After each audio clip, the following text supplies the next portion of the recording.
Anti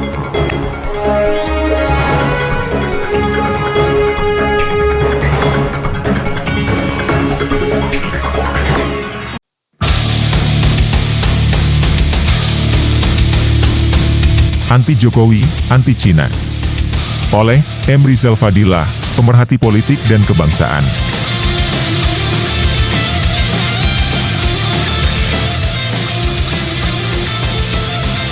Cina di sini adalah negara Cina atau Republik Rakyat Cina. Anti Jokowi adalah anti kepada Jokowi, yang dikhawatirkan telah menyerahkan kedaulatan negara kepada Cina. Rakyat sudah merasa tidak bisa membiarkan dibawa semaunya oleh Jokowi. Contohnya dalam kasus kereta cepat Cina dan IKN Kalimantan, yang diserahkan kepada Cina, baik desain maupun investasi, atau mungkin pengelolaan. Pemerintah Jokowi sudah gagal untuk membawa rakyat Indonesia mandiri, berdiri di kaki sendiri. Sudah menyiapkan jalan bagi kehadiran penjajah untuk menguasai negeri melalui bahasa halusnya, investasi. Ternyata ekonomi adalah tunggangan untuk menjadikan Indonesia sebagai negara koloni. Koloni Cina. Dulu, Belanda memulai penjajahan dengan bahasa, investasi, melalui perusahaan Belanda VOC. Kemudian secara bertahap penguasaan politik dan militer. Pribumi menghadapi kesulitan untuk melakukan perlawanan. Pemberontakan demi pemberontakan berhasil dipadamkan dengan mudah. Penjajah menguasai seluruh sarana dan media. Undangan Xi Jinping kepada Jokowi akhir Juli kemarin, dibaca oleh sebagian rakyat Indonesia sebagai penyerahan kedaulatan. Skema kerjasama melalui 8 kesepakatan adalah jalan menuju penjajahan tersebut. Jokowi bersama Luhut dan Sri Mulyani bahagia atas sukses kunjungan atau undangan 10 tahun kemitraan Indonesia-Cina di Chengdu. Ketiganya menutup telinga mulut dan mata atas segala kritik dan pandangan yang khawatir dan mewaspadai hubungan berbahaya dengan Cina tersebut. Bahaya Cina itu sudah di depan mata, antara lain, pertama, bahaya ekonomi. Secara ekonomi bangsa Indonesia dikendalikan oleh kepentingan dan kekuatan ekonomi Cina.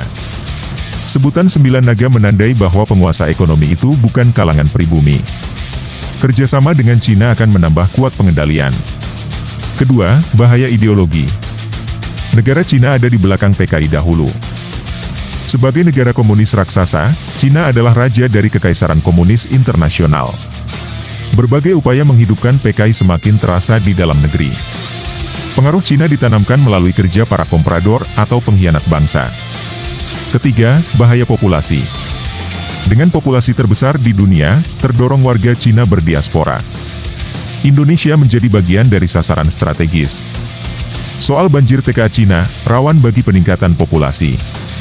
Kini, kebijakan anti-diskriminasi etnis, dimanfaatkan untuk mengaburkan dominasi.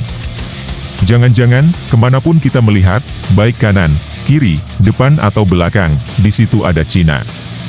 Keempat, potensi invasi. Era perang proksi tidak dapat mengabaikan invasi. Dengan berbagai alasan, perang Rusia-Ukraina dapat terjadi.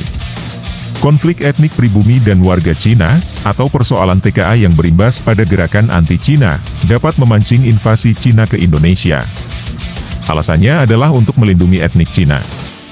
Asas bipatrit yang dianut Cina sesungguhnya ancaman bagi Indonesia. Kelima, korban geostrategi. Kedekatan dan pilihan Indonesia atas Cina yang dilakukan rezim Jokowi, di samping melanggar politik luar negeri bebas aktif, juga mengundang konflik luas kawasan. Amerika dan sekutunya tidak akan membiarkan Indonesia jatuh dan patuh kepada Cina. Geostrategi kepentingan global akan menempatkan Indonesia sebagai korban dari perang Amerika-Cina. Kesumringah Jokowi atas undangan dan kesepakatan dengan Xi Jinping di Chengdu. Cina adalah kesedihan rakyat dan bangsa Indonesia. Jika rakyat semakin benci kepada Jokowi, maka itu harus dipandang sebagai kebencian kepada Republik Rakyat Cina. Benci atas pengambilan kebijakan yang dinilai telah keluar dari rel konstitusi.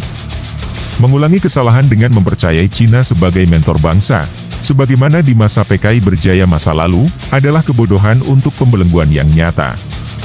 Rakyat tidak akan mempercayai.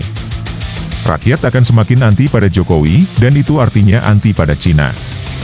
Jokowi adalah Cina.